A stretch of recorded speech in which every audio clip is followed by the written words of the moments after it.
Hey everybody, and welcome to a mythical wild ride. We've got Rhett and Link, the OGs, the behemoths of YouTube, and good God, are they wise, and are they funny? And speaking of funny, I'm on the road on my Super Dummy tour, and I've got this little sweetheart of a dog named Moon Pie, and dude, she loves the bus, she loves being on the road, and man, I'm going to Tucson, Arizona, all up the California coast into Washington. Come see me on the Super Dummy Tour. Tickets at stevo.com.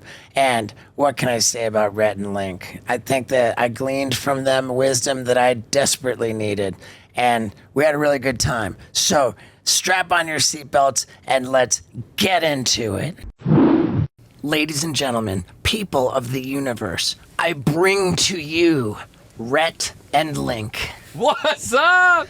And dude, I love this. If you guys haven't already been formally introduced, this is Scott Randolph. How you doing, guys? What up, Scott? Good.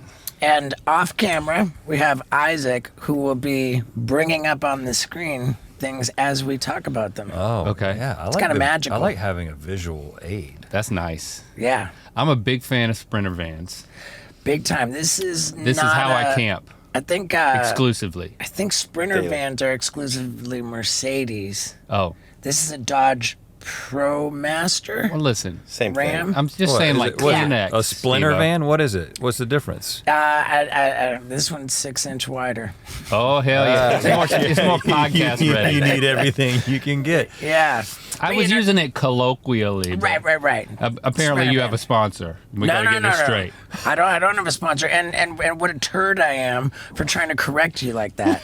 Very uncool. No. We gotta establish the power dynamic right off the bat. This is your Look, show. yeah, Sprinter versus There it is. ProMaster. Yeah, well, that is validating. Can you get this thing in a 4-wheel drive though? I'm sure that you can, but this one is not 4-wheel drive, and that sucks. I don't love the grill as much, the front of it. Yeah, it's all smashed up too. I'm not a good driver. You actually drive this thing around? Oh, dude, I slept in it last night. You did? Yeah, right where you're sitting. I'm fine with that.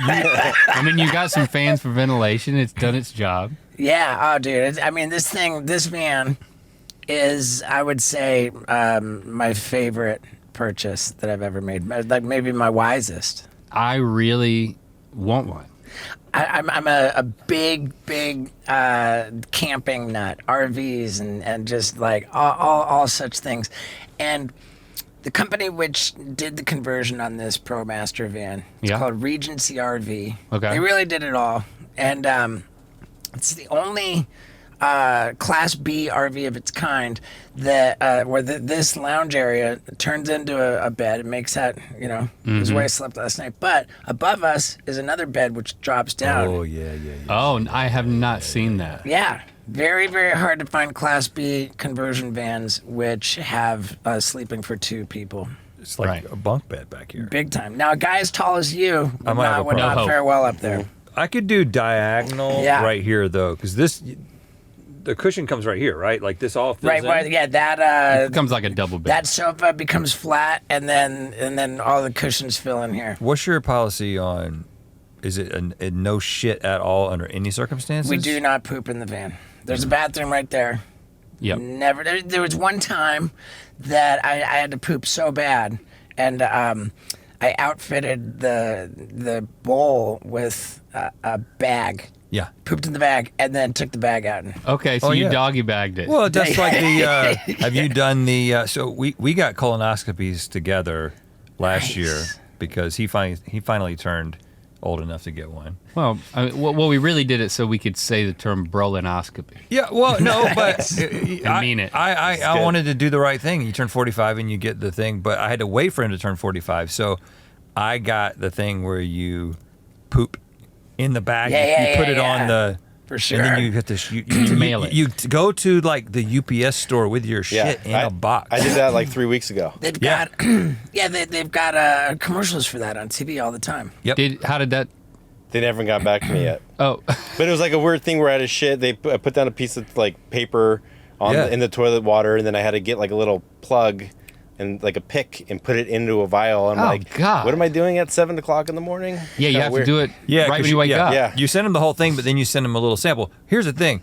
We have another thing that we're doing for Good Mythical Morning where you send off your poop to be analyzed, and they give you all these like biomarkers, and we're like seeing if it works or whatever. There's a cheap one. There's an expensive one. So we were told, they were telling us we're the doing morning both that of we them. needed to do it, and he tells me that he didn't really, he shit in the toilet and then thought you had to go Fish get it it out. out Fish of it the out. toilet.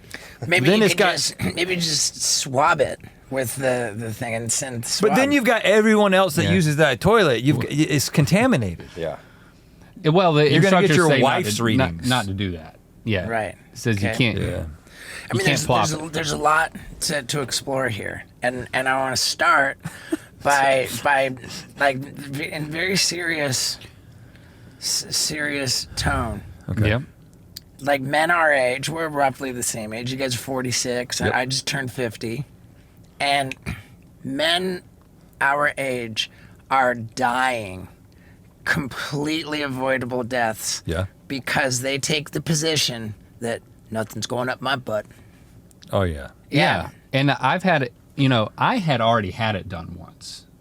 So you weren't waiting on me for age, you were waiting on me for my schedule. So we could do I've had it yeah. done twice already. I love it. Yeah, I've had it done I love twice it. too. You like- Because they put you under. And I anesthesia. like going under. Yeah. Right. It's like You don't feel anything. Are they going to violate your poop chute? Yes. Yes. But they have the decency to drug you first, like Bill Cosby. Right. yeah. Exactly. Yeah, so you don't even with know what consent, happened. though. That is the difference. Yeah, right. Right. Yeah, yeah. I yeah. willingly- I believe I signed something. Signing up for that Spanish fly signed or whatever it is. Yeah. Yeah, but I know doctors are trying to get the age from 45 down to 40 because I think they can do a lot more prevention.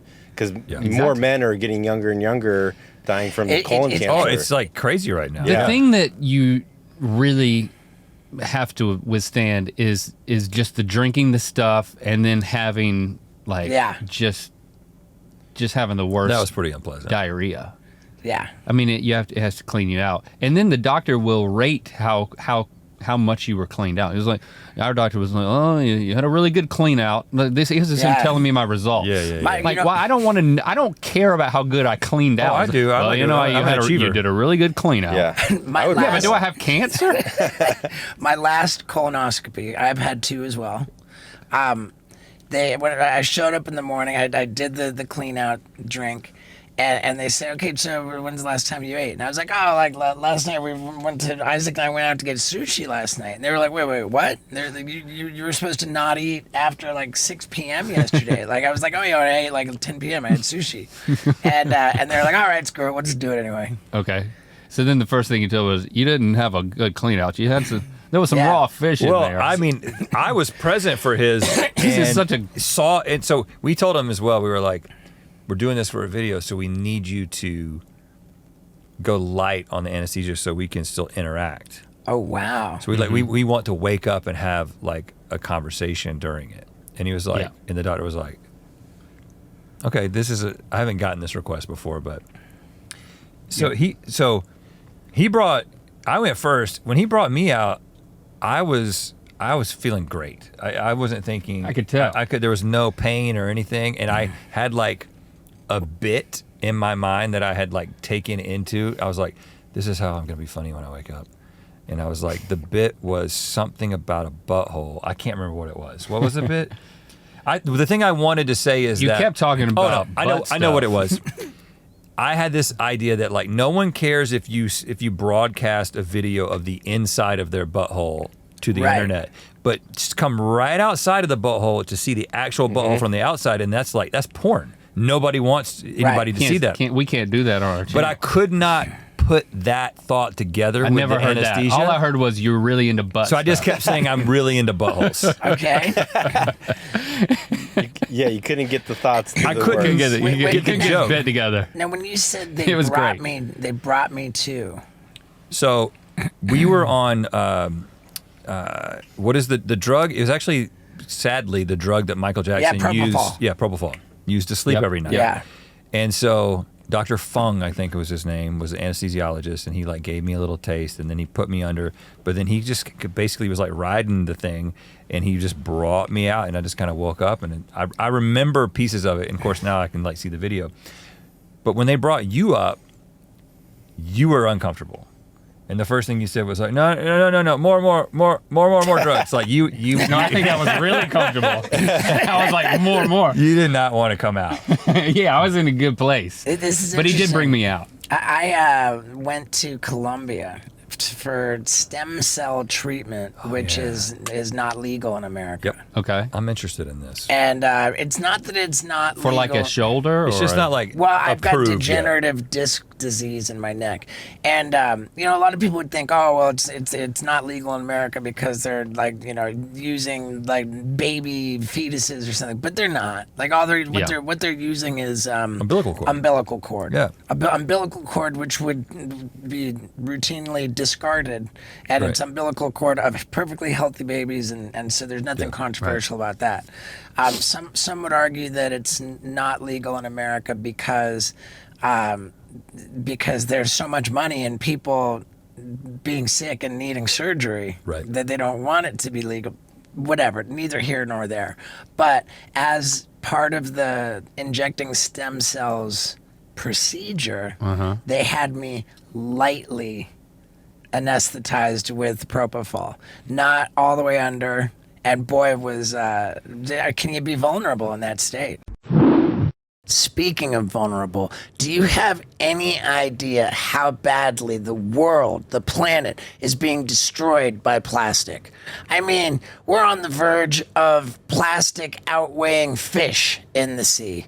And there's only one company that really cares about doing something, and that's Liquid Death. They are bringing death to plastic by bringing you water in infinitely recyclable aluminum cans, and you can get $5 off every case you buy for a limited time if you go to any retailer that carries Liquid Death. You make your purchase. Now you have the receipt for that purchase. You're going to go to liquiddeath.com/Stevo, and they will give you all of the information on how to text that receipt to them, and then they will Venmo you $5. I mean, this is just a lot of fun, and it's a great way to support the Wild Ride podcast. So go to liquiddeath.com/Stevo to find out how to get this cool $5 off hack on every purchase of a Liquid Death case. That's sparkling water, still water, flavored sparkling water, iced tea. Liquid Death does it all, and they're saving the world while they're at it. So one last time, liquiddeath.com/Stevo, and let's get back to it. It's a bit of a truth serum. Truth serum, You're indeed. very open to anything. They cut a lot of stuff out. Yeah. We had to cut a lot out. But you do have memories. I mean, it's like snapshots, right? Right. Mm-hmm. Did it work? Yeah. How did it work? Because I've got like lower back stuff and a little bit of neck stuff, and like I heard about like the UFC guys going down there after fights and getting the full like deal. For sure. Chuck Liddell raves about it. I went down there with the skateboarding legend Danny Way, who's prolific surgical patient. Yeah. And everyone has just said such unbelievably good things about the place. And for me, like, I don't have anything bad to say, certainly, but I went there as a preemptive measure. I've got degenerative disc disease, meaning that the space between my cervical vertebrae, the vertebrae in my neck, is diminishing more and more. And it's not to a point where I have limited mobility or am experiencing any pain. And I want to keep it that way. So you didn't have as much to compare before and after. Right. But it didn't make it worse. Right. The measure of success for me is much harder to quantify. Yeah. Mm-hmm. And everybody else is just going crazy. The place is called Bio Accelerator, and I think we can link you up with our guys too if you're interested, because they'll take care of you. Yeah, because it'll they can do any joint, right? Like if you've got a shoulder or knee. Well, you don't even need to have anything wrong with you. Like they just have. They'll do like the full like intravenous. Yeah. Yeah. Just bathe you in that. They have like hyperbaric chambers. They have all sorts of stuff, like state-of-the-art technology you can do. They'll locally, inject stem cells into one particular area that wants attention, and they will also flush through your entire system just millions of these stem cells, which will float through your whole circulatory system and just hone in on things that Did you get that done too? Yeah, we did that. Did that make you feel incredible, like afterwards? I can't say that I remember feeling it any different as a result of that, but I got it injected straight into my neck. I got it flushed through my whole body, and they said that it would maybe make me look younger if they just put it in my face. And I was like, hey, you know what? Like, it works. I don't mind if I look a little better. While you're there, do it. You felt so many things that when you describe anything you felt, especially something like this, it's like I'm trying to figure out how to take what you're telling me, because you're such a special case of describing how something made you feel. Yeah, that's true. You don't really your sensitivity level to yeah. It's possible, but let me ask you. I would never do something. This is what I'm trying to say. Based on your recommendation that it doesn't hurt, right, or that it's not a big deal. It's like that. It doesn't really carry weight. I'm just being honest. My version of that is Manny Puig, who's he's like the Tarzan looking guy, the Shark Man. We filmed with them on Wild Boys and Jackass a lot. He would if Manny tells you that doing something that we're thinking about doing with an apex predator is okay. Ask someone else. That doesn't mean it's okay. That doesn't mean it's okay. But if he says it's not okay, then it is definitely fucking not okay. It makes me think about the that chimp show that's out. Have you seen that? Chimp Crazy. Chimp Crazy. Oh, you got to see this. We got to recommend that. It's okay. It's fully out. It's just a 4-part documentary. The same guys who made Tiger King. It's about people who own chimps. Wow. And one lady in particular, and kind of following her story. And this is fantastic. If you liked Tiger King, this is more concise, and in a lot of ways the whole world better. like Tiger King. I'm largely averse to fiction. Yeah, okay. I get that. I just feel like there's so much to know about the world and what has happened in it. Okay. That we'll never know. You don't want to escape. You want to dive in. Yeah, why would we want to waste our time I feel that. like really deeply studying things that didn't even happen? That's called enjoying a movie, Steve. No, Deeply studying a movie is just watching a movie. And also escaping reality. Yeah, but it's stranger than fiction. Like you could not have cast this woman. Yeah, you'll love it. But they go into detail. This is not a spoiler because everybody knows this story, but they go into the story of the famous case of the chimp. Biting the guy's face taking off. the face off. The woman's face. Woman's face. Yep. Yeah, you kind of get that, how it ties into because I had forgotten that there's a clip of that woman being interviewed by Oprah. After she got her and she had this like veil over her face before the transplant. Yeah. She got a face transplant. She got a new face. Wild. And Oprah's like, well, I think everybody would really like for you to lift the veil. And I'm like, I don't know about that. Oh, wow. What? Is that after the face transplant? This is before. Well, yeah. Okay, yeah, because no, I don't know. that's not a strong transplant. So Oprah did before, and then this is after here on the Today Show. For anybody who's just listening, be glad that you're just listening. Right, yeah. Mm-hmm. You just don't want to, There's some images that you can never unsee. But she's a survivor. Charlotte. Wow. I mean, that was just a clip. It was like they told her story as kind of like an aside. As a cautionary tale. As a cautionary what tale can go wrong. Of like to really set the stakes. But did they bring into it Siegfried and Roy? No. No. because that was tiger, right? Understood, but the same principle applies. They had plenty Yeah, of yeah, chimp yeah, stuff. yeah. They didn't have to go to tigers. The chimp stuff is crazy. Yeah, man. what about the guy that brought his chimp a birthday cake to the zoo after like and every other chimp got jealous and they ripped his arm off, ripped his dick off, ripped his face off. They completely killed the guy. Oh my God! Yeah, The chimp or the owner? The owner. That sound. Oh, they ripped Because he I brought guess- in a cake. No, because I guess he owns a chimp, and then he had to let it go, so he went back to go visit Oh, his chimp. God. He brought him like a birthday cake, and all the other chimps got extremely jealous, and they killed him. And they just ripped his arm off. Why, just if they were ripped- jealous of the chimp, why'd they go after the? I don't. the I human. didn't They didn't ask get. the monkey. He didn't bring enough Yeah, cake. why Oh didn't he yeah, bring us because, a cake? because he didn't bring anybody else a cake. Yeah. It's Oh, like man. Fast Times at Richmond. Oh, and High. he lived. He Did he lived. live? I mean, there's probably thousands of stories like this, though. Yeah, People and you- owning these zoo animals in their house. Oh man, Yes, I'm, that's kind of the exploration of this. I mean, they stay with chimps, but it's yeah. I mean, people just get so enamored Well, with the chimps, and then they grow up and It's people get really who- it's unpredictable. people who want to have human strength. Like basically have a baby forever, right? Yeah. And there's like, I don't know. It's a really interesting psychological study of like what is it that makes you want to essentially own something that is so human-like, just for its entire life. I And, like, they kinda understand, have- like having Well, a connection. I understand how cute they are when Like- they're babies and stuff, but then when they're just like in this cage they live almost as long as we do. And so then once Yeah. they get to be like 5 or so, you can't really interact with them anymore because they're too strong, yeah.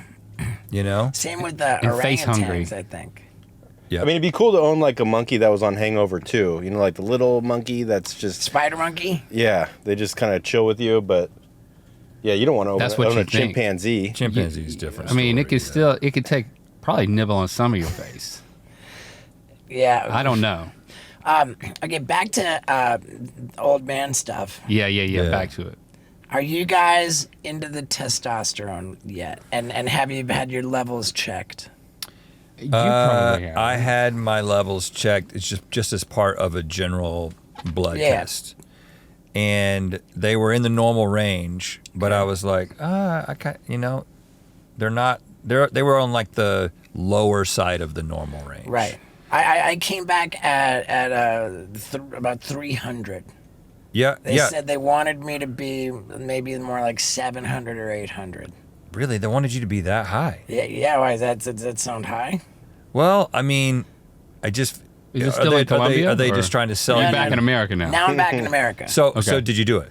Yeah, I did it, and I'm told that that I'll feel the boner, and I can run through a wall, and I'm Are you feeling it? no. It's 4 to 6 weeks. That wow, look at this Okay. normal range. So I was normal. Feel the boner. Yeah, You're gonna feel the boner in 4 to 6 weeks, and you're gonna run through a wall. Yeah, 4 to 6 weeks is when you start feeling the effects, and I'm just over 2 weeks in, 2.5 weeks. Is there any downside? Not that I've heard of. It's an injection. Yeah. Okay. In the dick or No. Yeah, right up the right. No, it in the goes, urethra. it goes into muscle. So you do it into your butt cheek, or I do it into my thigh. Oh, you do it yourself. Yeah, I do it myself. How many times do you have to do it? It's there's a certain amount that you get prescribed per week, but they suggested that I break that into 2 injections per week, so that it's not like I start the week really strong and then it wanes down. Okay. It's as an exercise in keeping it more level. And I'm excited about it. I've never heard anybody say bad things. It's a general. I was gonna say euthanizing. That's not what I mean. Yeah. You know what I'm Yeah. trying to Youth say? Yeah. enhancing. Youth. Yeah. Yeah. I think Youth, so, yeah. Euthization, not euthanization. Right. I have zero interest in looking more muscular.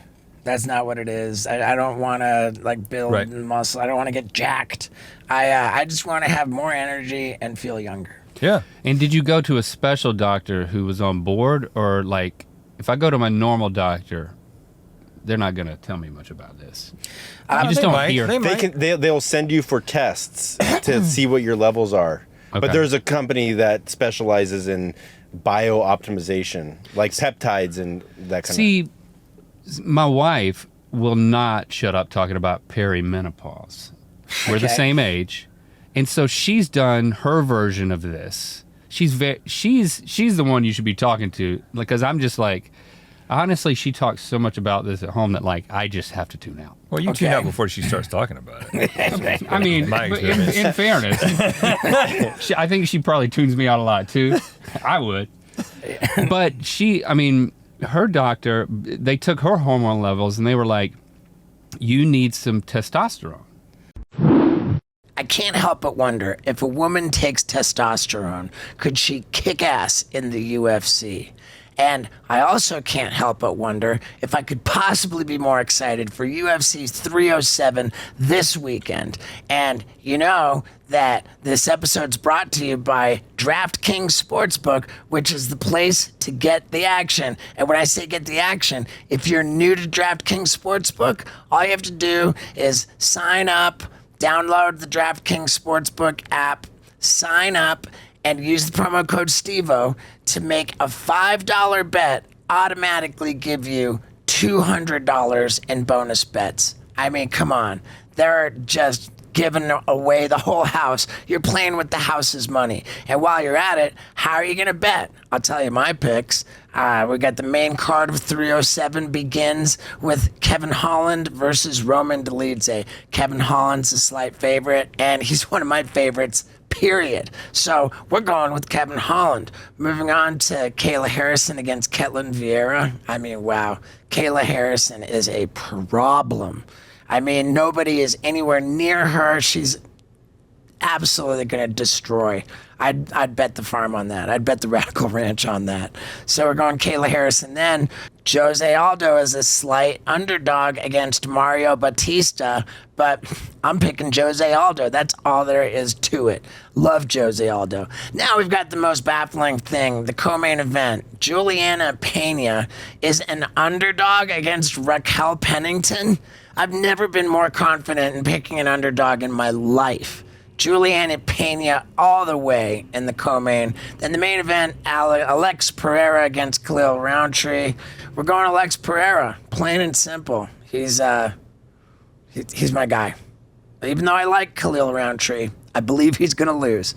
And those are my picks. That's my parlay for UFC 307. One more time, to get $200 in bonus bets automatically when you bet just $5. That's if you're new to DraftKings Sportsbook. Download the app. Use the promo code STEVO. Bet $5, and then you've got $200 of the house's money to play with. Enjoy UFC 307. Gambling problem? Call 1-800-GAMBLER. Or in West Virginia, visit 1-800-GAMBLER.net. In New York, call 877-8-HOPE-NY or text HOPE-NY 467-369. In Connecticut, help is available for problem gambling. Call 888-789-7777 or visit ccpg.org. Please play responsibly. On behalf of Boot Hill Casino and Resort in Kansas, 21 and over, age varies by jurisdiction. Void in Ontario. Bonus bets expire 168 hours after issuance. See dkng.co/MMA for eligibility and deposit restrictions, terms, and responsible gaming resources. And let's get back to it. Oh, wow. For her. Yeah, Dr. Drew said that his wife's life changed when she started doing a little bit of it. A little bit. And she's like, well, I don't, Really? I don't want to start growing a beard, or, you look at Yeah. it, just the tropes that people would fear, but I don't think that's the case. Like, she's holding off on it right now. But yeah, I mean, the doctor recommended a little bit. It was just she wasn't quite comfortable with it yet. But There's little research on it's how very safe it is. legitimate, I believe. I need to go back, and because this was probably, so like 2 years ago, I got the levels done, right? And that was about the same time that I started doing, I did the thing that so many people are doing with the cold plunge. Got a cold plunge, right? Sauna 2?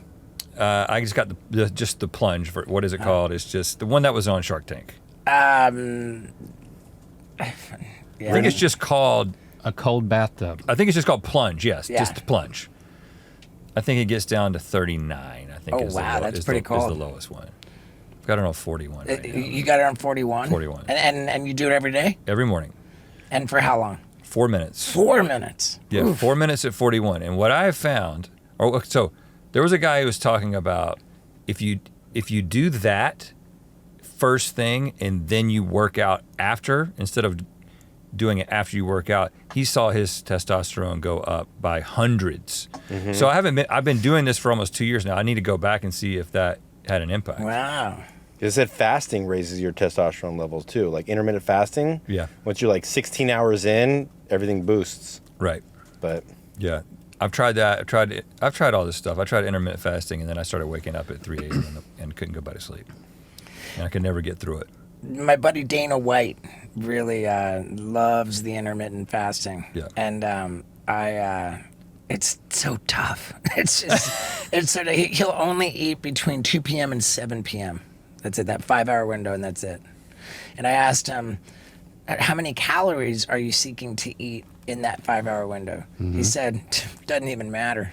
You won't be able to eat enough to create a problem if you're just doing the 5-hour window. I asked him, does he eat 3 separate meals in that 5-hour window? Yeah. He said mostly 1 or 2. What about a social life, though? I mean, Right. you know, it's, eating and drinking, that's such a part of a social life, and that usually happens after 7. I mean, things don't get cranked up in my life until a little bit later. Right. You know? I get it. And, you know, I think that when you're at that level that Dana White's at, like... The party comes to you at any time you want. Okay, You're that's setting fair. the schedule. I think, fair. yeah, I think that, he's epic. Okay. So you guys, I would like the idea of having a friend that could have the midday party friend. Yeah. That's a good slot to fill. It's very open. There's a lot. you don't see that too much. Yeah. I like that. Okay, back to television programming. Thank you for the chimp recommendation. Big into Yep. that. Have you seen this this one, Into the Fire, The Lost Daughter? No. Oh, get ready to be happy. Okay. Is this a Into docu-series? the Fire, The Lost Daughter. It's only 2 parts on Netflix. It's what's it got on Rotten Tomatoes? But it's got to be like 100. I don't think there's like 5 things with 100. 92. 92. Okay. It's really good. A tenacious mother unravels the complex mystery surrounding the 1989 disappearance of the daughter she placed for adoption. Oh, wow. And that's an under promise, and get ready for the over deliver. Okay. Okay. That's Okay. I mean, the best documentaries are the ones where it's like, whoa, what just happened? Right. I mean, I'm a huge fan of that. Yeah. Not to talk about our project, but that is something Please that do. really resonates with Wonderhole is the thing that we're super excited about. We posted on our OG channel, 6 episodes. In each episode, we're like, okay, you might think you know where this is going, but we're always gonna flip it up on you. So just surprising people, and I mean, it's not a docu-series. It like goes through different genres, And but how that many- feeling of like, what the hell just happened is something that we wanted to. That's the gift we wanted to give our fans, and it's been so fun to watch it come out and see how they respond to it. But it's just like you're saying. I mean, yeah, you undersell it. It's kind of that documentary, just because that's one of the best experiences in entertainment is when you can like legitimately surprise somebody. Like For sure. those early M. Night movies. Yeah. Well, maybe all of them. I don't know. When Bruce Willis found out he was really dead. And Of The course. Sixth Sense, yeah, of course. Right. It's like, I mean, it's a certain type of thrill if you can like really surprise the hell out of somebody. And these are the parts, the episodes of Yeah, that's Wonderful. what's out so far. Yep. Yep. Episode 1 is we took the world's most expensive flight. Episode 2 was we time traveled to the year 2224. Isn't it- And then we drank a cloud was 3.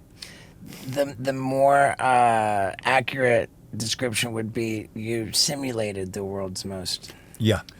Yes. Exactly. That's right. Yeah. Yeah. So everything is a little bit, not quite what it seems, I guess is the way to describe it. Yeah. So we were like, okay, we took the world's most expensive first class flight. That's a video that you've seen dozens of times on YouTube. Like people do that. Very and successful document it. genre. I've heard about the videos, but I've never seen one. Casey Neistat did one. Of Yeah, he was Yeah. kind of like the first one to like Yeah. really blow up, I think. And then we were like, well, we don't like to do the thing that everybody else does, Yeah. but we realized the platform that we're making these videos for, we need to do something that gets the click, right?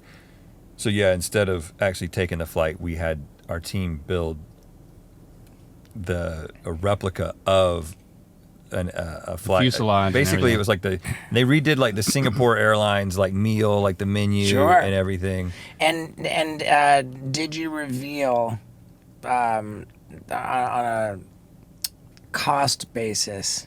You had to have spent more. Yeah. Definitely. We easily spent more than we would have spent because it also included. We left that to the commenters. You got to give the commenters something that they feel like they can say. So it's like, you probably spent twice as much on this as if you just took the flight. It's like, there you go. Now you feel smart. Well, we literally, so we got. I mean, for tax purposes, you've got to keep exactly. track of it. So, You so do. you're I withholding certainly hope we did. I mean, we got a guy I really do. who's like the top flight simulator YouTuber. that. Okay.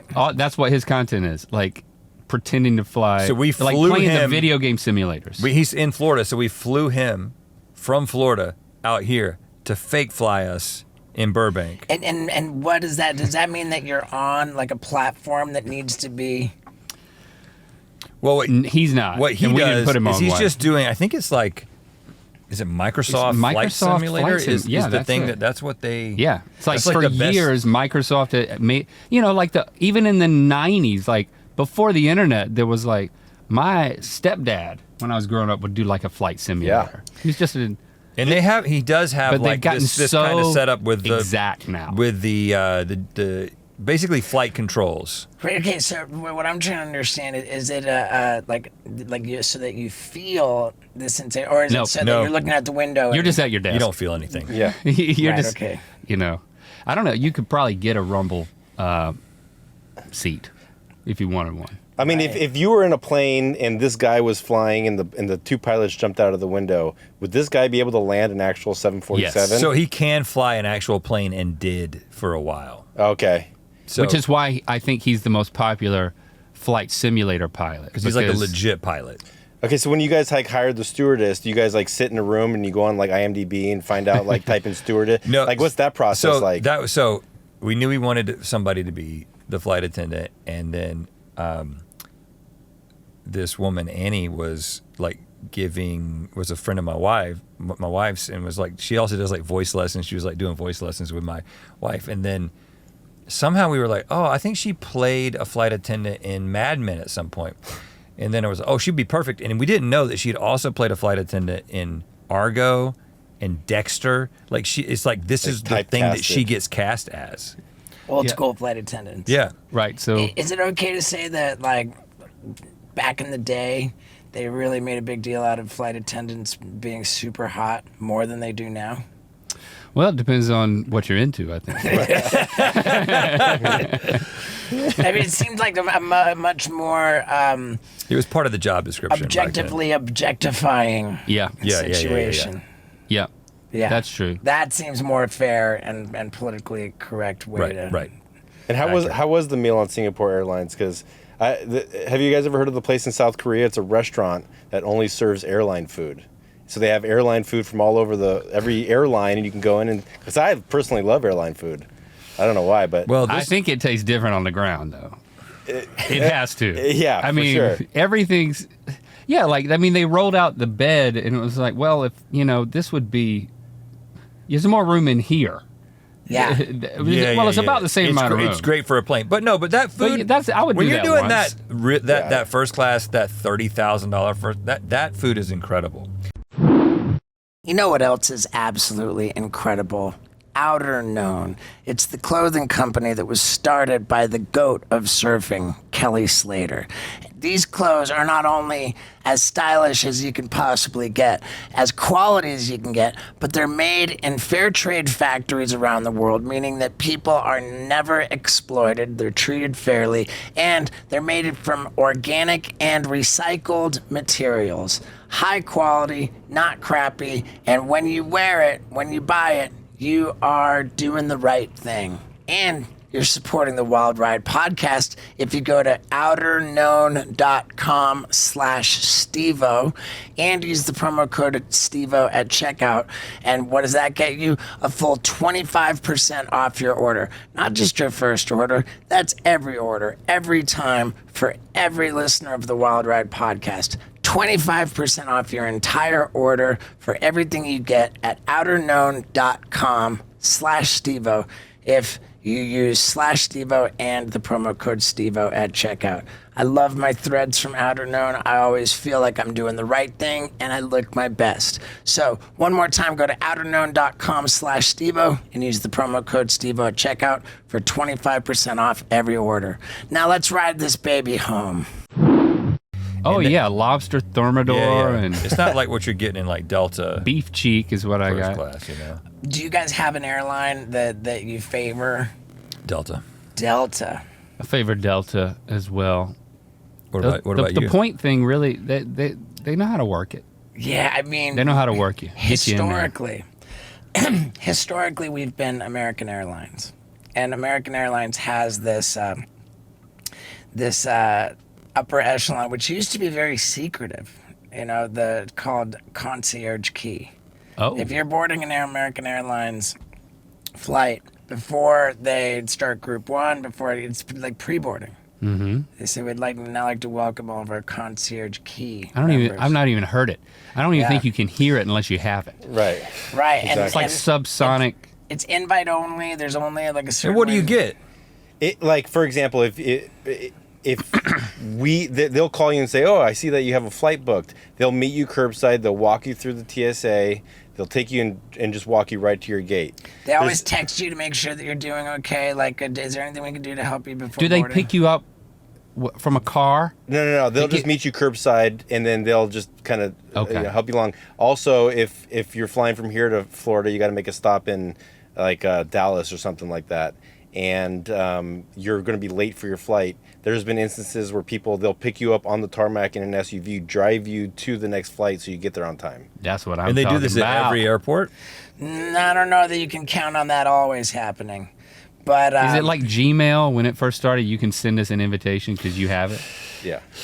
perhaps? no. No, but we can't invite you. No, we And we only lasted so long, and then you're we're out. out. no, Oh, So Nobody knows I'm how they thinking get it. Delta looks pretty good. okay, yeah. Yeah. nobody knows how they get it. All of a Yeah. sudden, it just shows up as concierge key. Maybe American Airlines wants to rethink who they kicked out of the concierge key program. Oh, They don't even care. Yeah. but if they need some new fresh blood, Yeah. there's also some options.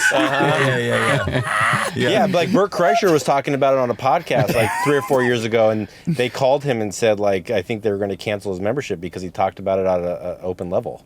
What? Oh, yeah. Yeah. So we're not going to talk about it at all. But I don't think they're like We would, that now. We would never talk about it. I think No.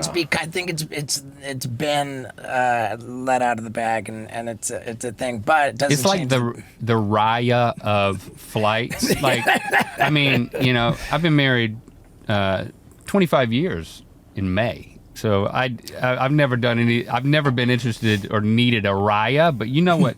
I hear people who work for us talking about getting in on this.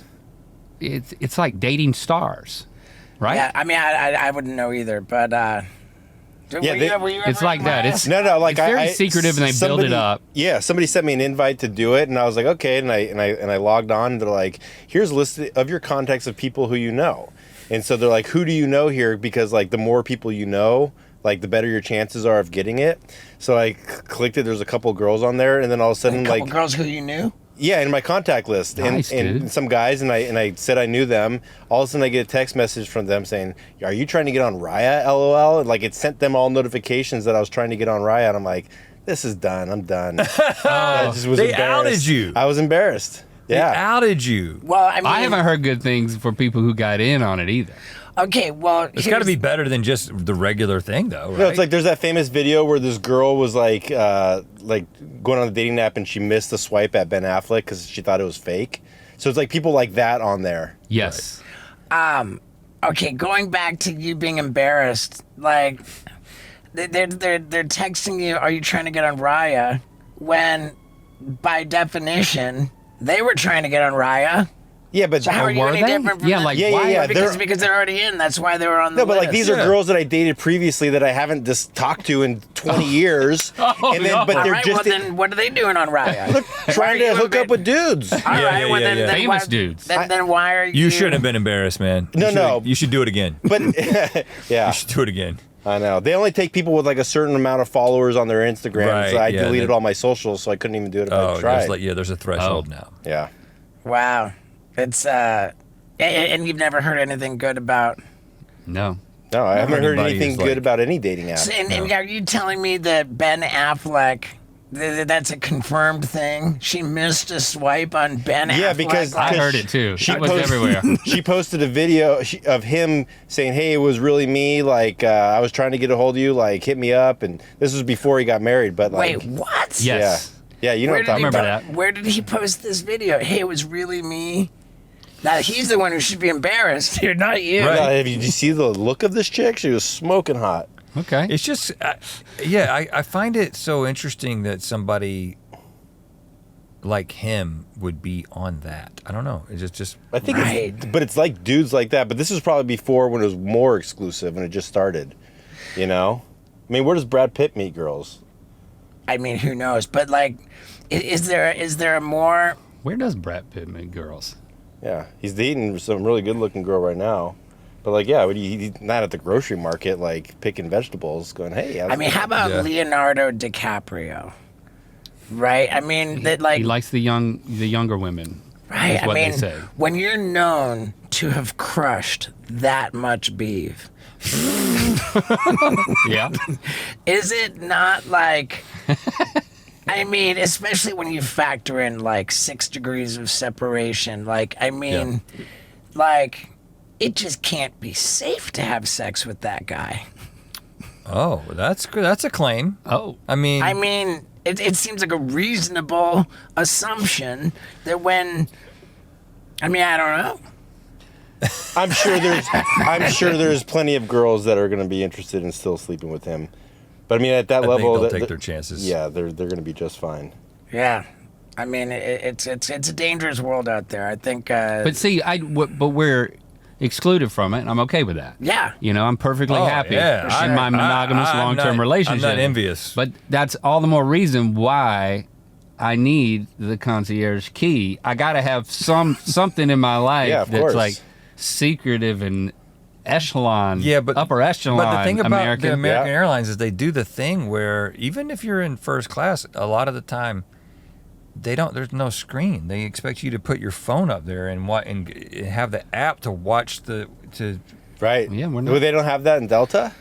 Delta's got Delta's pretty screens high level. Delta got the screens. everywhere. Yeah.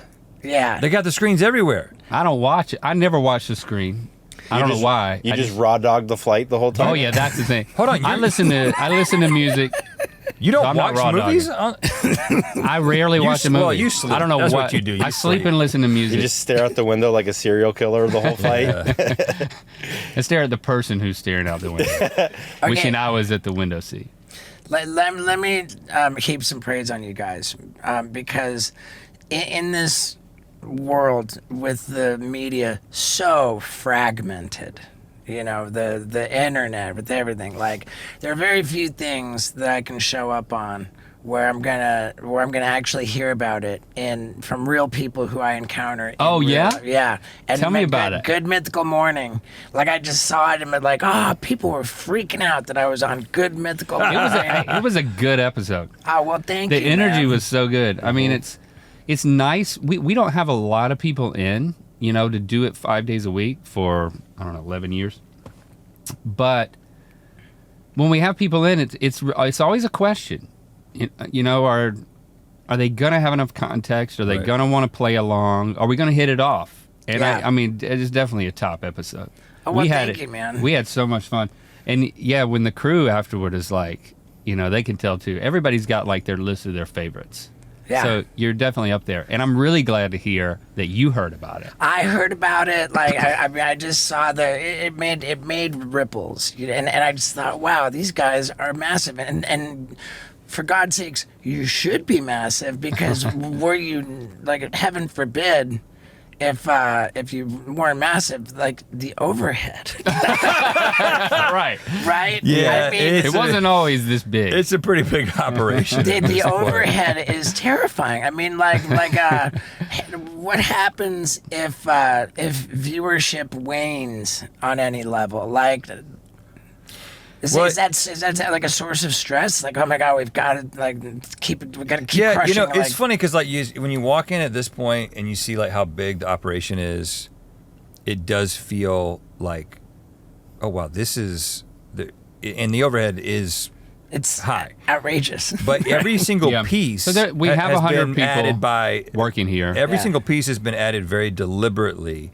when there was an idea or a project that supported it, right? And there's a lot of crossover with all the content. And the funny thing is that, with Good Mythical Morning having done it so long, there's like an ebb and flow of how many views things get. But all throughout the years, what we've done is we've tried to become less reliant on things having to just work on YouTube, right? Right. You've got merch, you've got our Mythical Society, which is our fan club, right?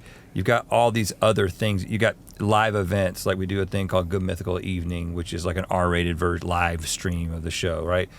And so you do all touring, you do all these other things that kind of supplement it and make it a little bit less reliant on just how many people are clicking.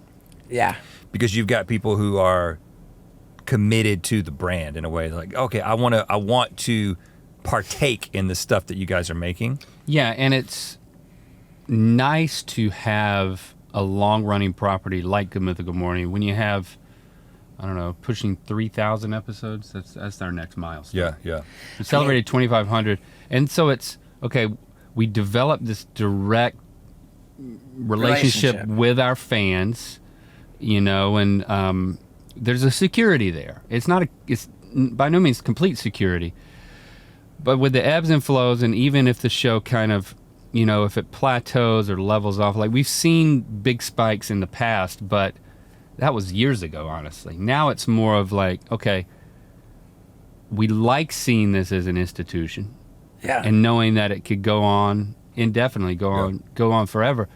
But the only thing that really threatens it is YouTube. If YouTube did something absolutely drastic, like we can always tell when the algorithm changes because we have so much data, like 5 episodes a week, thousands of episodes, and we know like the margin within which an episode will perform, and we can just tell when they've changed something, and half the time they don't know, right? What the impact that it'll have on individual things. Creator, right? But taking the power away from the algorithm to that direct relationship, making the decision from the beginning of Good Mythical Morning to say it's gonna be uploaded at 6 a.m. Eastern time, Monday through Friday. You can count on it. So it's not about, was this gonna show up in my feed or not?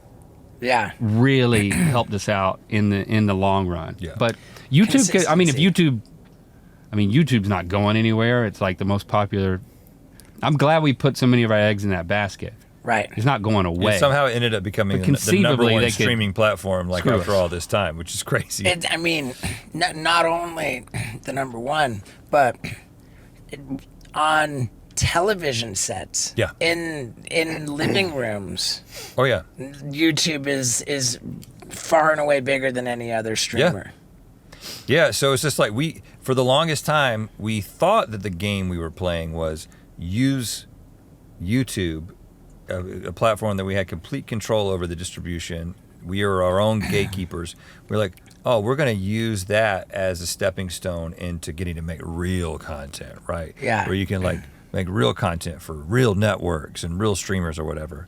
In the past couple of years, we just sort of stopped and looked around and realized, we've got a production company now.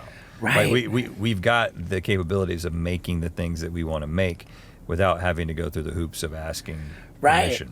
Now, I've got a situation. I moved out to Tennessee. I bought this big, sprawling 40-plus acre property, like outside of Nashville, kind of in the woods. Yep. And the potential for me to develop this property into just an absurd playground. You know, we were already Yep. like making an animal sanctuary, and like I've just got the space, and I've got Right. the potential to do all kinds of crazy stuff, and it seems like a no-brainer, like a just an inevitability that this should be like a some kind of a reality series, a docu-series, you know, Yeah. the development of the Radical Ranch. And Yeah. I have a relationship with a super like high-level, you know, production company guy. Okay. And we've been like, it's been going on for forever. The discussions. The discussion, an agreement between me and the production company, which would be required to proceed, like an actual taking the show out to sell it. So like a Right. shopping agreement kind of a thing. Yeah. Right. And it's I like every once in a while I hear, oh, we just got notes back on this, and the longer it drags out, and doesn't happen, Yeah. I think to myself, like, what am I even doing? Like why would I even want to like try and How go and much- shop it out? Like, Yeah, because it's like, well, I mean, I don't to know. do what you want to do you know, how much do you need their money? How much do I need? Their money. Because Right. that's really what it comes down to, because because And how much money are they going to have? and how much money are they going to have? Like that's for, the other and thing. for, yeah, how for long like are they gonna reality give it to stuff, you? For reality stuff, they're not going to have much at all, right? Right. I mean, there's still some like shows, right, that need, like, we're not going to turn around and make Rings of Power and Mythical Entertainment, right? right.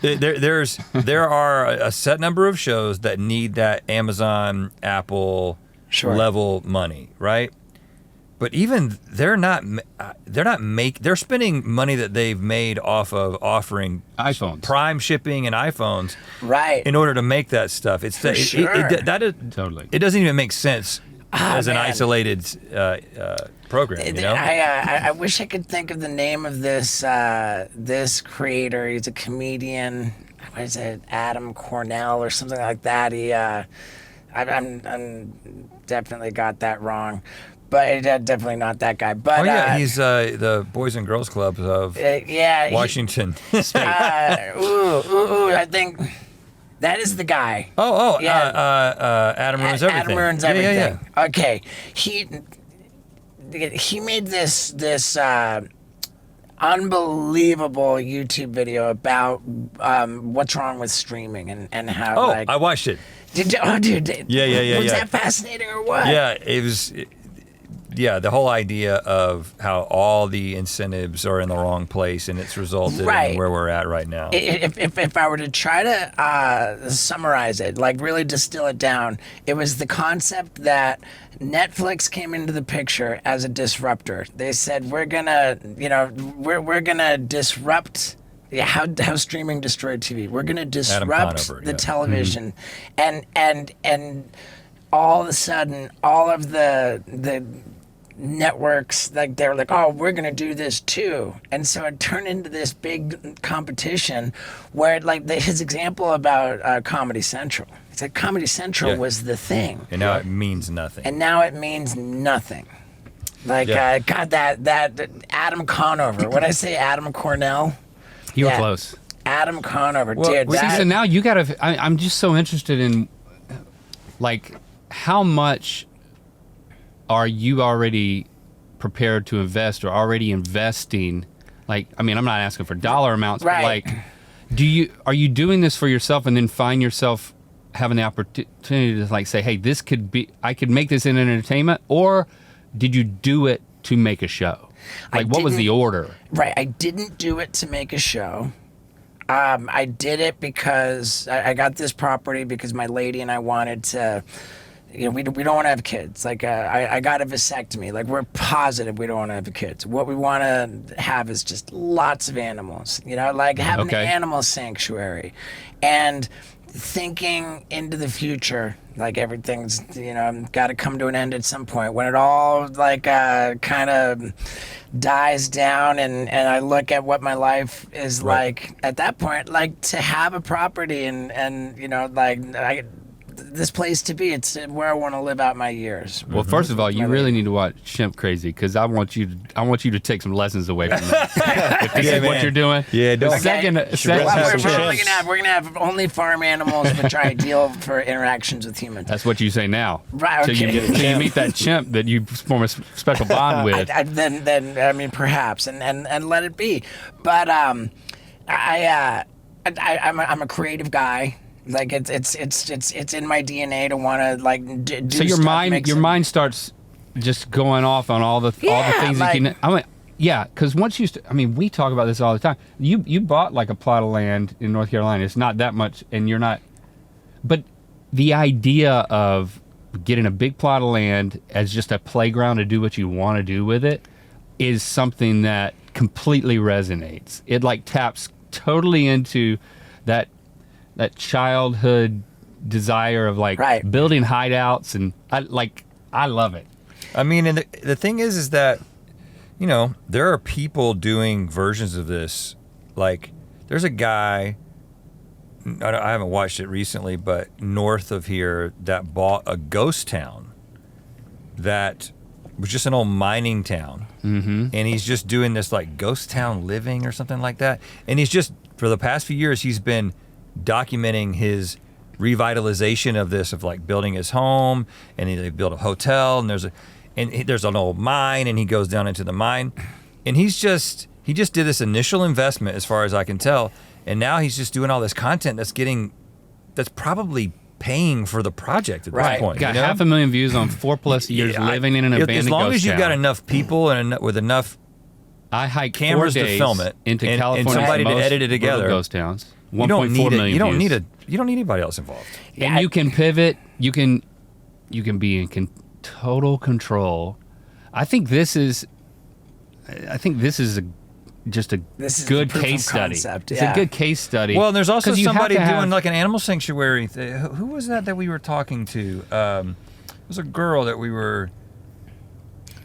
And I've already been making content there, you know, like I've already got like, and what's nice is that there's no obligations to meet. It's what comes naturally. Like once you've got reality television producers like at the helm, then it's like, like, oh, well, like we're going to make it seem like this happened. And like, then what's the story? I can't, yeah. I mean, I think it's good to get those notes before you signed anything to know, but like, yeah, because if you look at this guy's channel, Rhett's only told me about it. I've never watched it, you know. I don't know where he finds the time to watch this type of stuff. But a lot of people do. 500,000, millions of people.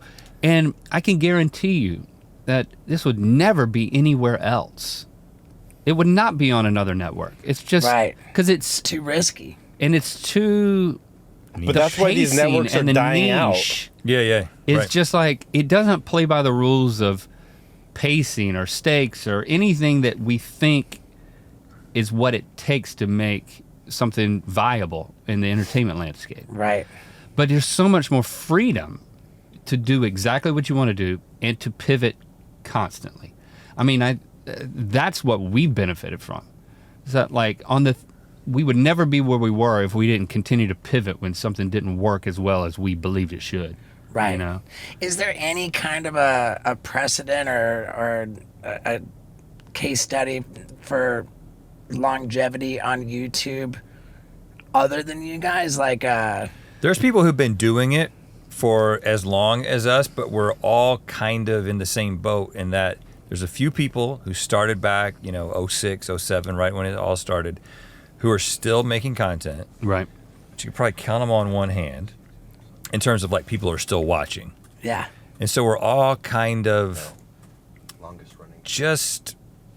It's a reinvention. We're making it up as we go along, for sure, right? It's like we're making it up as we go along, and that is the question that we've been asking lately. Is like, what does like media permanence look like on YouTube? Because so far it's just been.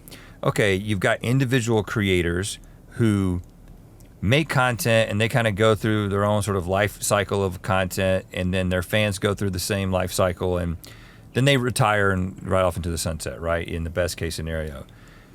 We have no plans to stop making content anytime soon, but we definitely, where our minds are at right now is like this thing that we've built, which, we changed the name of the company from Rhett and Link Inc. to Mythical Entertainment years ago when we were like, I think, first of all, when we got into this, we were about to get into this building like 9 years ago. We were like, when you come into this place, I just don't want our names to be the first thing you see. It just feels really like self-important. Like let's do a brand that's bigger than the two of us. But it was also, we wanted to cultivate other sort of brands within Mythical, like Mythical Kitchen and other talent like Josh and Nicole and that team. Yeah, all the whole podcast network. Yeah, so it's an experiment that we are currently doing. It's like, can you have like a permanent brand that outlives the people who founded it, but it's a digital first thing? Yeah. In the creator world, which functions differently than the traditional world. And I think, I think we're kindred spirits in the way that, like, okay, you come up in this alternative lane, and then here you are exploding on the Hollywood scene. Okay, I imagine you learn about all of their rules and everything, and like you forge all these connections, and timing is so important. Like it was, you were ahead of us in that experience. So I would venture to guess, like, especially with the success with the show and the movies, that the move to digital, like I am curious how you feel about that. Let me explain. Because you have reinvented it a number of times. For sure, and thank you. And I Jackass came out in 2000, and then with the after the third movie, which was 2010, Jackass 3D. After that, I started doing the comedy touring. I started like doing shows in comedy clubs, and that it was something that really blossomed into into a thing. And which is this whole that's a lane in of itself, right? And I'm still doing that, and that's it. Like that lane kind of merged with my other lanes, where what I do is a multimedia live comedy experience, and it's super naughty and whatever. But when the first I went into the comedy, I was like, okay, this is great, but I want to be doing like a TV show. So I wanted, and I'd be like going on, and me and my own at that point, I couldn't get anything to work. I was like I'd go and pitch something and nobody wanted it, and I just felt like and then I met with this one manager, and he said, dude, at this point, you got to have a YouTube channel, you got to have a podcast, you got to do all this. Yeah. And I remember thinking, wow, this guy's like just telling me that I should have create all this content, and like, what's he gonna do? He wants to manage me. He just did it. He just did it. Right, but and he would keep telling you that he did it too. Right, and beyond that, though, at the time, this happened in 2013, and at that time, I thought, I've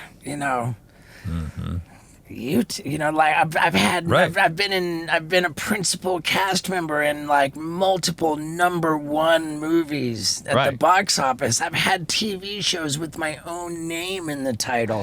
Now this guy's talking about YouTube. Yeah, it feels like a step backwards. Yeah, I get it. At that time, I didn't I don't think anybody looked at making YouTube videos as a viable way to have a career and earn a good living, and it felt to me like just such a demotion, such like and I was resistant to it, but ultimately, for all my efforts in trying to get stuff to happen and nobody being interested in it, and it was just an exercise in just trying to stay sane. I just got to do something. Yeah. And I went into it with no expectations that there was going to be any money coming from it. It was just I just got to do something, and that was when I learned how to edit properly on a computer for the first time. Was 2013. Oh, damn. And I didn't even understand the significance of me learning how to edit, create my own post my own stuff, how I took control of my own destiny. Right. And ever since then, it's just been build the audience, and it brought about a rebirth in my career that I could not be more grateful for. Yeah, that connection that you can establish when you are making all the calls on what you're giving that audience. It's hard, as you know. Well, dude, you guys It's make hard. a video every day. I mean, like, how many times have you just not like, we don't. Well, the funny thing is that We cannot do There that was a now. time, right? There was a time in which if we got to work, which, when we first moved out, so we were in North Carolina for a while, and we moved out here in 2011.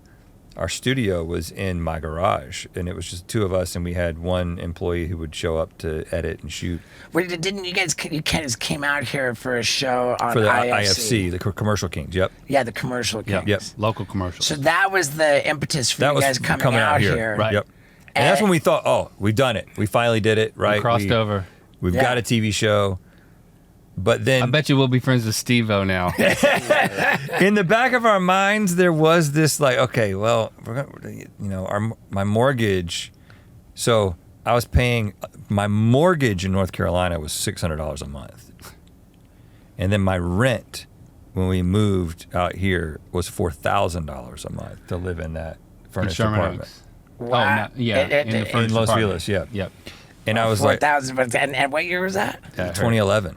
Okay. And so I was like, okay, this isn't sustainable. Right. I mean, Unless we have we a wife and 2 keep- kids. You can't just start piling people Right, in right. Unless we keep getting work, and then Right. when we were just like in this limbo, waiting to Plus, find how out much if we is got IFC paying? not a lot, Yeah, not much. right? Yeah, $600 a month for mortgage. Yeah. Then they didn't order anymore. You Yeah. know, And they, so that's we did when the we first doubled season, down on didn't the order YouTube it. thing. That's when which it ended up being a blessing. Like That's when we things created not Good working Mythical out. Morning. Yeah. Yeah. was once that did Right. get reordered, we started Good Mythical Morning. And Good Mythical Morning started as a website, rhettandlink.com. No, we had all of that, and we had been on YouTube for years. And, Of course, yeah, all of that, but 2011, of course. Yeah, yeah. So like the Good Mythical 06 Morning Yeah, was no yeah. shit. It was a second. We had a second channel called Rhett and Link 2, Right. Yeah, that's the way you did it. and we changed the name of that channel to Good Mythical Morning. We started releasing videos every day, and it was just us at the card table in his garage. But to answer your question, there were days when we would show up, Yeah. and we'd start to shoot, and we would just push each other's buttons, or we would feel like shit, and we'd be like, let's just go get lunch. There was no And system because would just we blow it off and go were get the lunch. system. But we would never miss a day. Right. We would then have to shoot like 2 the next day, and hopefully we'd be in a better mood. Now that doesn't happen anymore. We're always in a good mood now. We're always so happy. We could turn on the good Like, mood. there's never like a you wouldn't moment believe, man. when we did not want to be in front of a camera Or if you're being sick friends with or each whatever, other. right? We love it. We love each other. There's never a dull moment, and I'm so happy all the time. When it had a couple things here. How far out ahead would you be? Because you said like if we didn't do one day, we'd have Right. to do 2 the next day. So presumably, Yeah, it was you would very have- close back. It was then. pretty hand to mouth back in the day. Sometimes yeah. it would be just the day before, Right. but there is Yeah, that definitely. never happens. but so. always a buffer of that one day. Yeah. At least, yeah. And now there's probably like, it depends. It depends on the episode, but some episodes will be more than a month ahead of time. Some will be a couple of weeks, but a couple of weeks ahead of time is about as close as we get at this point in terms of that buffer, because there's just there's the machine that is all of the different pieces that come together to make that show, and at this point we look at this is the only way we would be we're still sane, right? Doing all this content all these years, is that what am I doing today? I just look at the calendar, and the system that we have built and then sort of subjected ourselves to tells us what we're doing today. There's no like, well, what are we going to work on today? Let's sit and figure it out. It's just like, What no. do we feel like? Ain't no feeling anything. It's like today, it's like, okay, well,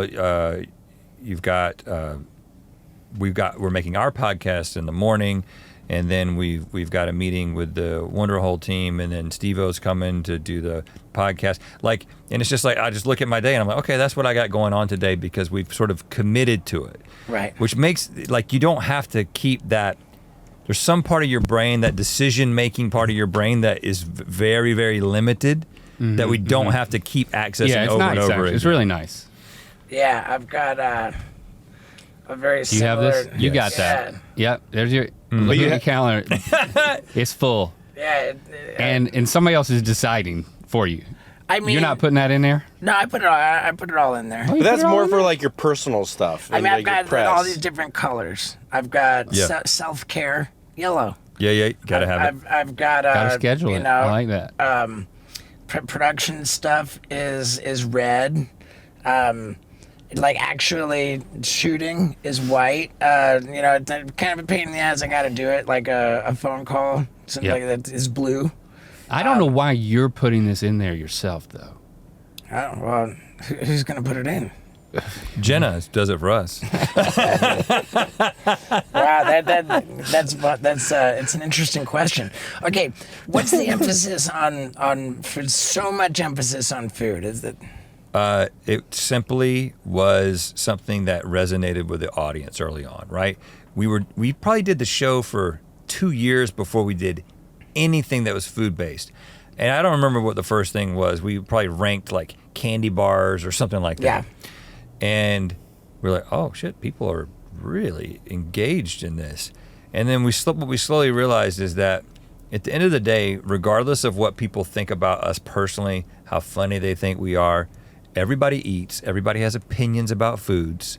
And so they will. And they're making decisions with that like reptilian part of their brain when they're clicking, and it's just irresistible. Right. You're like, I'm food, okay. And then we kind of come along for the ride, and then hopefully they get committed to the show and us, and they want to be like the third best friend that's hanging around.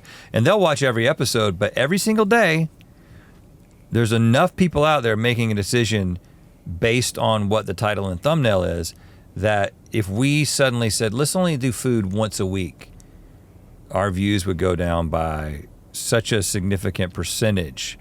You know, Yeah, so I mean, 40%, maybe more. yeah.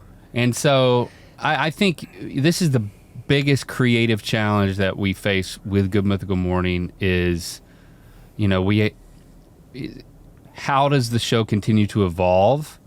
It's like we had this keen awareness that, I mean, when you're leading a team that's coming up with ideas, you know, we've got a team of writers, we've got a team of producers. They each pair up on an episode and make it. We show up now, and if it's an established format, we don't know we're doing it until we're there doing it. We're not that involved. We have a meeting every month where it's called a New Ideas Only meeting, because we said the only thing we care about is stuff we've never done before. Yeah. Like, if you can replicate it, great, take full advantage of it. It's hard to get a team to take big risks because, you know, when something works, they want to capitalize on it. They want it to keep working. Right. So we've kind of been this counterforce to our team, really, in terms of saying, I know food works, but what about a year from now? What about 5 years from now? It's like, are we painting ourselves into this corner? And it's been so hard to counteract it. I mean, you'll see three out of the 5 every week are going to be food. So the ones that aren't food, you might click on them thinking they are food. It's just, and it's not. It's, you know, it's not fun to talk about because it kind of makes me frustrated. Yeah. Honestly, why are you pushing my buttons? But it's really tough. It's really tough to figure out. Yeah, the one like scrolling through your thumbnails.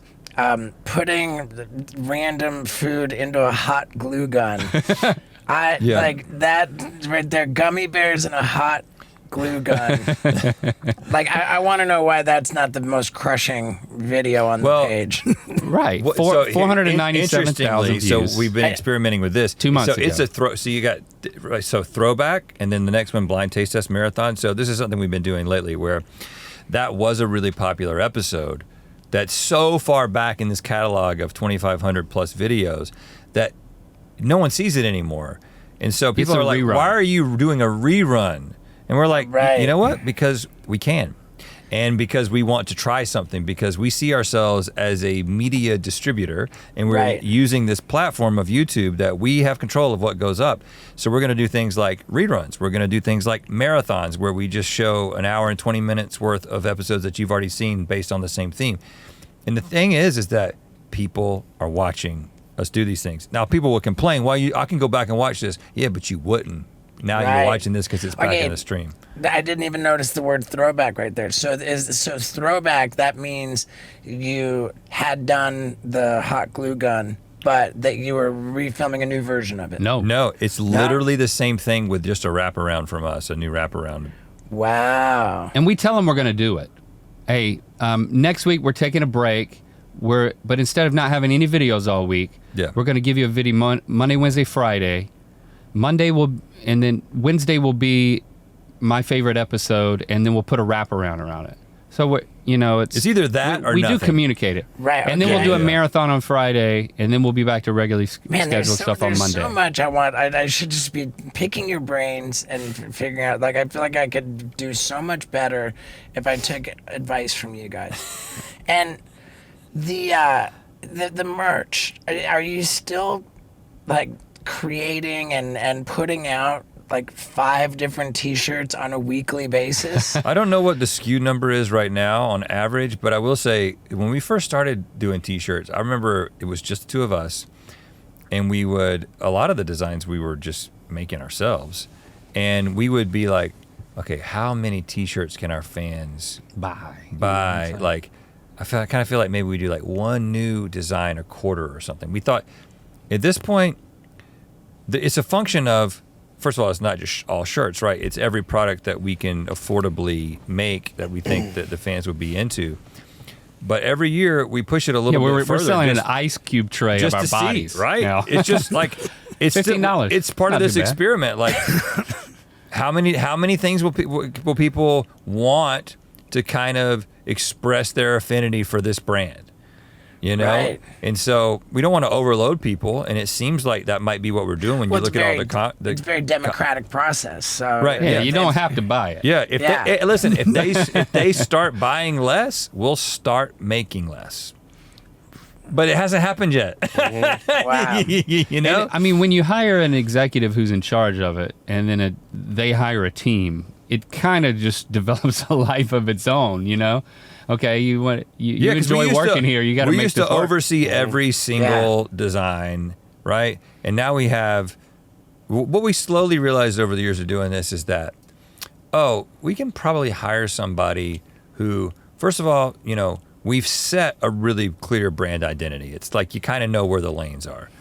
But then within that, you got somebody who is going to be better than us at making design decisions and coming up with the things that the fans want, right?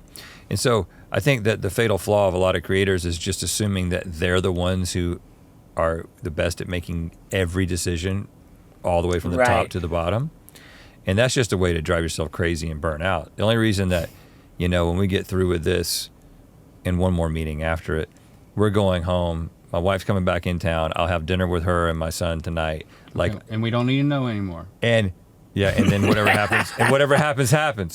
But the reason we can do that on a consistent basis is because somebody else is making the decisions about what the next merch is going to be.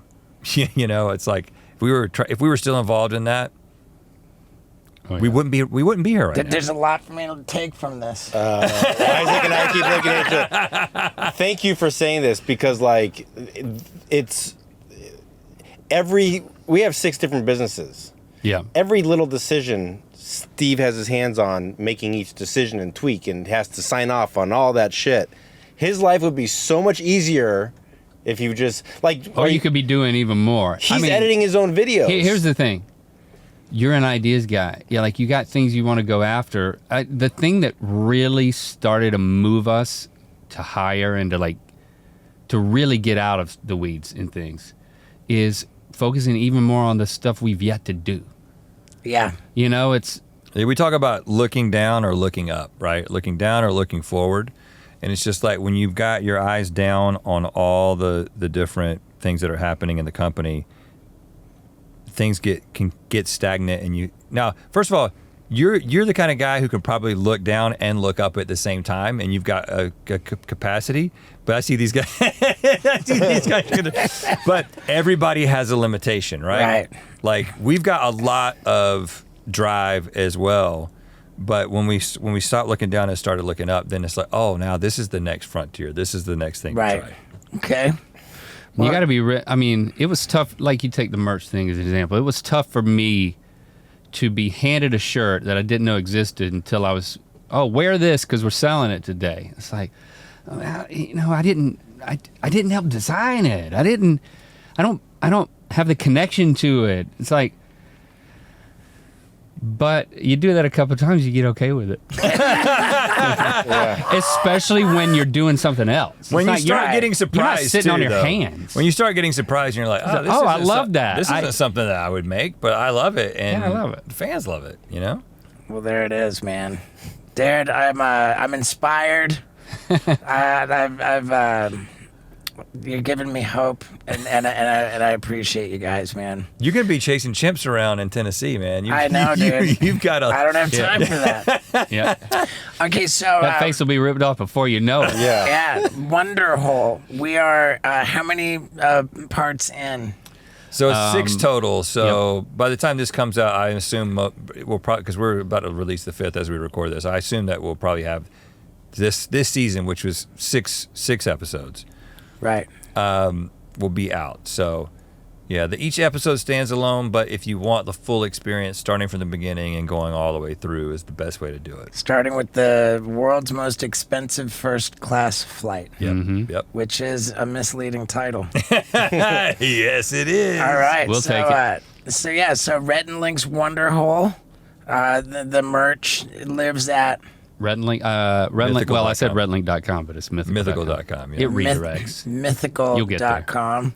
And I mean, for God's sakes, the success. I mean, like, what are we going to promote you guys here? I mean, it's like, Yeah, you are. Yeah, please. I mean, for sure. I just think you guys are a behemoth. It's incredible what you've done. The longevity is truly unprecedented. I think it was with great humility that you managed to not say, yeah, there are other people making YouTube videos for as long as us, but come on. All right, if you're shutting things down, we got one more thing to say. Let's go. Like, you know what I'm going to tell him? Oh, what I got you to do in Montana? Yes. Yes. So every year we have a college buddies trip. Like we reconnected with our college friends, like our 2 roommates and another close friend.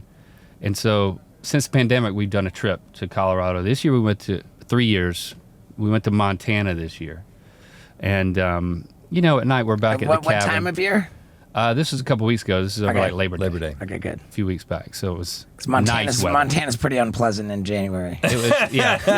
It was real nice. It was perfect. Okay. We don't fly fish, so I was like, I don't know exactly what we're going to do tonight. And then this was your idea? No, it was Harm's idea. Oh, it was? He was like, let's watch Jackass forever. And like, I've been a Jackass fan for a long time. He gets really squeamish about It's so hard for me. He just can't take it. But we were like, Which is part of the entertainment, I think. Sure. And so we sat down and we forced all you guys to watch it. Yep. And me and Harm had the best time. We're just Yes, you laughing did. the whole time. But I kept Laughing at me. But I kept looking over at you, and you were like laughing, but then there was just like you were so uncomfortable. And There you were was like, so much you were dick squishing. like holding, you're like holding different parts of your body Yeah. throughout. We Yeah. We might have done a disservice to the film by packing so much dick into it. It was amazing. I mean, it was good vibes for It us, was for our dick college heavy buddies. even for us. Yeah, it was great. I couldn't find my shoes, like my favorite flip-flops. I couldn't find them for the rest of the trip. And then I realized that I had left them up there during the viewing experience, and then I think was subconsciously afraid to go back you up were there. squishing your dick between the two just to see what it feels like. I got out of there so quickly, I left articles of clothing and was afraid to go back. Nice. So well, thank you for that. It's yeah, I mean, You're welcome. It was a good experience, and man, it made for a unbelievable year in 2022. Man, That was Yeah. I had like We'll watch one again next year on our college buddy trip too. You need to go back to it. It's healthy. Having established all of the kind of different lanes, at that point. Yep. Like and then that movie came out. It was like everything was on a rocket ship. It was really cool. Yeah, it's awesome. Super cool. Well, right on, dudes. It's an honor. Thank you for this valuable time. Glad to be here. We're gonna get back to the drawing board and figure out how to make me less of a nincompoop. All right. That's the mission. Yeah. I'll pull up next to you on my Sprinter van next time. Yeah, next time we dude. see each other, we'll be. Yeah, get out of the Sprinter van at the concierge key. That's right. Oh yeah, man. Yo, thank you guys. Thank you both. Steve-O. And there you have it, the original gangsters of YouTube, Rhett and Link. I enjoy them, and I want you to know, man, I love you for sticking around to the end of the Wild Ride podcast, and I hope that I get to see all of you guys on my Super Dummy tour with little Moon Pie right here. She is pooped out because she went hiking like 6 miles in the Sandia Mountains of New Mexico today. And man, she had the zoomies the whole time. I'm loving this dog, dude. I'm fucking in love with this dog. And again, I'm in love with you. Thank you for sticking around to the end, and have a wonderful, wonderful day. Also, big thanks to my homie, Will Fox, for helping me record these ad reads in New Mexico. Fucking love you, Will. Thank you so much. All right.